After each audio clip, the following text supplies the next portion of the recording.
Hi everyone, this is Shahrouz from vElements.net and I'm glad you're here with me again to learn more about VMware vRealize.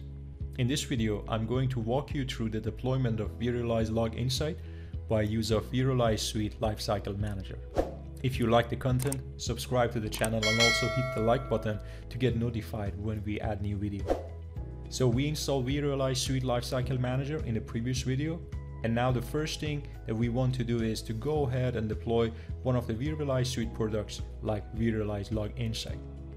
But before starting the actual installation process, we need to prepare the environment and go through some initial configurations. After this, we can create an environment and deploy VMware vRealize Log Insight. So let's jump into the demo environment and I will show you how to do the initial configurations and also installation of VMware vRealize Log Insight. On the main dashboard of vRealize Lifecycle Manager, we have 5 different options. Today we go through Lifecycle Operations and Locker section. The majority of what we do daily on this product, like deployment of vRealize Suite solutions, happen under the Lifecycle Operations section. But before we start and deploy vRealize Log Insight, we need to go through some initial configurations under the Locker section. Here in the Locker section, we can generate and manage certificates, add licenses, and configure passwords. Because during the deployment process, we need all 3 of these configured, so let's spend a few minutes doing the initial configurations. First, I generate a certificate by filling up all the required fields. The important point here is to enter the name and IP addresses of all the nodes in case you are deploying a cluster. Next, I add the license that I'm going to use during the deployment of vRealize Log Insight. After this, I create password for administrator account that we will also use later for the deployment of vRealize Log Insight. Finally, I need to upload the installation source in vRealize Lifecycle Manager. Under Lifecycle Operations, I click on the settings and under binary mapping, I can add the installation binaries. Here I have the option to add the binary from a local repository, NFS share, or directly from my VMware website. For this video, I have downloaded the OVA file on my jump host and will copy this source by use of a software called vNSCP. First, I connect to vRealize Suite Lifecycle Manager appliance and log in with the root. Then, under Data folder, I create a subfolder called Sources and then drag and drop the OVA file from the jump host to that folder. The copy process might take a while. After the copy, I go back to Add Product Binary page. I make sure that the local is selected and I enter the directory path for the base location and press Discover. The OVA file appears here. I select it and click on Add. I wait for a few seconds and refresh the page to see the OVA file under the binary mapping page. Now we are all set and we can start the actual deployment of vRealize Log Insight. To start the deployment, on the dashboard I select Create Environment. On this page, I don't enable Identity Manager since we haven't deployed it. I gave the environment a proper name and then I select the password that we configured in the previous section. I also choose the target vCenter server that I want to bring up vRealize Log Insight appliance in it. When we are creating an environment, we have the option to configure all the settings with a JSON file, but for the sake of this video, I entered the configurations manually.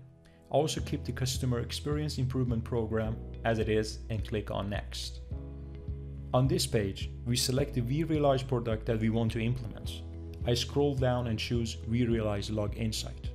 I have the option to create new environment or import an existing one into vRealize Lifecycle Manager. Then I choose the version and finally under deployment type, we have 2 options: Standard for the single appliance deployment or Cluster for a high available deployment. For this demo, I choose Cluster as the deployment type. Next, I accept the end user license agreement and click Next. On this page, I select vRealize Suite license that we added in initial configuration. On this page, I select the vRealize Suite license that we added in an initial configuration.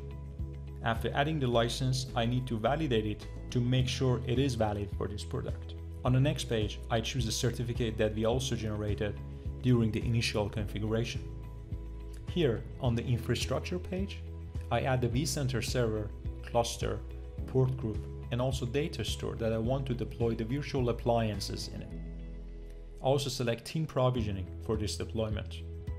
In the network page, I configure generic network settings like default gateway, netmask, domain name, DNS and NTP server addresses. On the product properties page, I choose small node size. I make sure the cluster web option is enabled, and I enter my email address as the admin email. On the bottom of this page, I enter FQDN and IP address for cluster virtual IP, and then name the nodes in the cluster and give them FQDN and IP address. We have to make sure that there are A and PTR records in a DNS for these names and IP addresses. Then, on the Precheck page, I run a Precheck to make sure everything is in place for deployment so we won't get error during the installation. This process takes few minutes to complete, so I stop the video and resume when it's done. Okay, so when the validation is passed successfully, we can go ahead and start the deployment. But before that, I click on Export Configuration to save the JSON file that we talked about and use it for the later deployments. Then I press and submit to start the installation. The deployment process goes over 10 different stages. This process takes about an hour, and I speed up the video so we won't have to wait. Alright, now that all the 10 stages are completed successfully, I go ahead and click on Dashboard Home and select the Manage Environment, and as you can see, the vRealize Log Insight cluster is listed under Completed section of Environment page. At last, I open a browser and connect to cluster VIP's URL and log in with admin accounts. As you can see, the vRealize Log Insight has been installed successfully. I hope this video was informative for you, and if you like this content, please don't forget to like and subscribe to the channel. See you in the next video.